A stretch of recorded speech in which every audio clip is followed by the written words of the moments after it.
कि ये जो बाबाए करप्शन आसिफ जरदारी साहब यहाँ पर बैठे हुए हैं, इन्होंने इस वक्त नकब जनी लगाना शुरू की हुई है साउथ के एमपीएस ने। और मेरी इंफॉर्मेशन ये है कि 50 करोड़ से ऊपर का जनाब रेट लगाया जा रहा है। हेलो दोस्तों, मैं हूं रिजवान सुल्तान और आप देख रहे हैं मेरा डिजिटल चैनल। जिसका डर था वही हुआ। तहरीक अदम एतमाद जमा करवा दी गई और सारे के सारे दलाल जो हैं मार्केट में ख़रीदारी पर तैयार हो गए और करोड़ों रुपए लगाकर लोटों को ख़रीदने की तैयारी शुरू हो गई। दलालों के सरदार आसिफ जरदारी की लाहौर में एंट्री बता रही है कि कुछ ना कुछ गड़बड़ तो ज़रूर है। ये बाबा शैतान जहाँ हो वहाँ पे शैतानी ना हो, ऐसा हो नहीं सकता। जैसे ही इमरान खान ने असम्बलियाँ तहलील करने का ऐलान किया तो आसिफ जरदारी की दौड़ें लग गईं और मुलाकातें ज़्यादा हो गईं और एक प्रोपेगेंडा तैयार करने की मनसूबाबंदी फ़ौरन से स्टार्ट हो गई। तहरीक अदम एतमाद जमा करवा कर इन्होंने एक चाल चली है। फयाजुल हसन चौहान ने बड़े कमाल का तबसरा किया है और बड़े कमाल की जरदारी की और इस पूरी इम्पोर्टेड सरकार की ठुकाई की है। आइए उनकी पहले जो उन्होंने इनकी कुत्ते खानी की है वो सुनिए, उसके बाद इस पे बात करते हैं। बिस्मिल्लाहिर्रहमानिर्रहीम। देखिए, बुनियादी तौर पे इलेक्शन से भागने का हरबा है। बुनियादी तौर पे ये असेंबली तहलील करने के प्रोसेस को डिले करने का हरबा है। बुनियादी तौर पे ये सियासी बुज़दिली है। बुनियादी तौर पे ये आवाम की मकबूलियत का दावा रखने के बावजूद अपनी इस रियलिटी को जानने का एक हरबा है कि उनकी आवाम के अंदर कोई मकबूलियत नहीं है। आवाम उनको मानती नहीं है, पहचानती नहीं है, जानती नहीं है और आवाम उनको वोट नहीं देगी बल्कि छत्र देगी। ये है बुनियादी तौर पे इस पूरे प्रोसेस के पीछे इंटेंशन। अब क्या होगा? अब आपका ज्यादा से ज्यादा 15 दिन 20 दिन चीजें डिले हो जाएंगी। उसके बाद फिर सूरत हाल यही की यही होगी और इधर ही असम्बलियां होंगी, इधर ही इमरान खान साहब होंगे, इधर ही ये फैसला होगा तहलील होने का। हाँ, एक चीज की जो मैं आपको एक इंफॉर्मेशन दे दूं, जो मेरी इंफॉर्मेशन है कि ये जो बाबाए करप्शन आसिफ जरदारी साहब यहाँ पर बैठे हुए हैं, इन्होंने इस वक्त नकब जनी लगाना शुरू की हुई है साउथ के एमपीएस ने।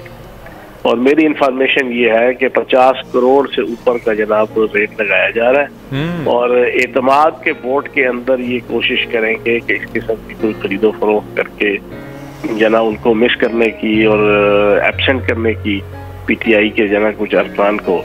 ये इस किस्म की डर्टी पॉलिटिक्स जो है ना और गंदी पॉलिटिक्स और गलीज पॉलिटिक्स करने के लिए यहाँ पर मौजूद हुए हैं। तो चलो वक्त के साथ साथ तो इस हवाले से फयाज साहब की आपकी भी कोई तैयारी है कि ये ऐसे करने में कामयाब ना हो? देखिए, तैयारी से मुराद तो यही है, अब सारे जितने एमपीएस हैं उनसे इमरान खान साहब ने रेगुलर मीटिंग्स की हैं और उनको एतमाद में लिया है। तो बाकी उम्मीद है इंशाल्लाह। असल में ये प्रोसेस इन्होंने क्यों अडॉप्ट किया?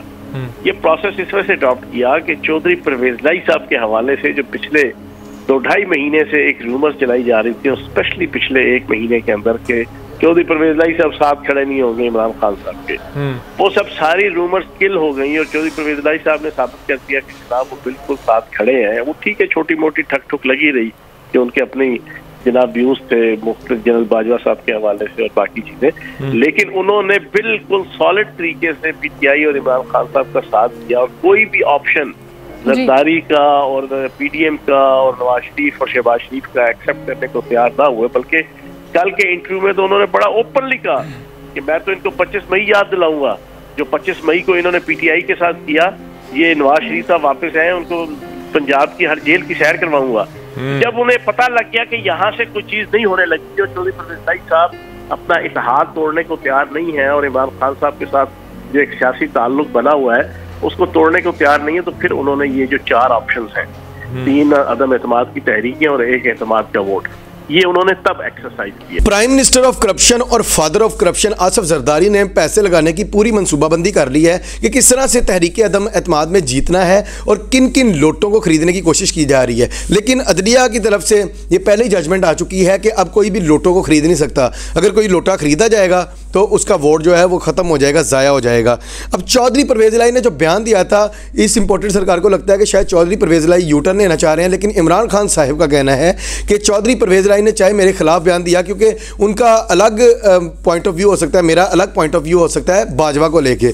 तो चौधरी बरादरान को लगता है कि बाजवा ठीक है, लेकिन मुझे पता है कि बाजवा ठीक नहीं है। तो चौधरी परवेज लाई का जो बयान आया वो बाजवा साहिब की वजह से आया था, लेकिन चौधरी परवेज लाई को यह भी पता है कि अगर वो इमरान खान के साथ नहीं रहेंगे तो उनकी कश्ती डूब जाएगी और हमेशा के लिए डूबी रहेगी और उनकी पॉलिटिक्स खतरे में है। इसलिए चौधरी परवेज़ इलाही जो है वो इमरान खान की हमायत करना नहीं छोड़ेंगे, ये इमरान खान साहब का कहना है। बहरहाल ये कुछ भी कर लें, 10-15 दिन तो ये डिले कर सकते हैं तहरीक अदम एतमाद करके, लेकिन उसके बाद कोई फ़ायदा नहीं होगा। फिर से वही बात, चूँकि कोई अब लोटा ख़रीदा नहीं जा सकता, तो चौधरी परवेज़ इलाही का जितना फिर तय है, उसके बाद ये फिर से असम्बलियाँ तहरीर करने का प्रोसेस जो है वो स्टार्ट हो जाएगा। ये पूरी इंपोर्टेड सरकार क्या, इनका बाप भी असम्बलियाँ तहरीर करने से नहीं रोक सकता, और इनका बाप कौन है वो आप सब जानते हैं। अपनी राय का इज़हार कमेंट्स में ज़रूर कीजिएगा। अगली वीडियो में मिलते हैं, तब तक के लिए अल्लाह हाफिज़।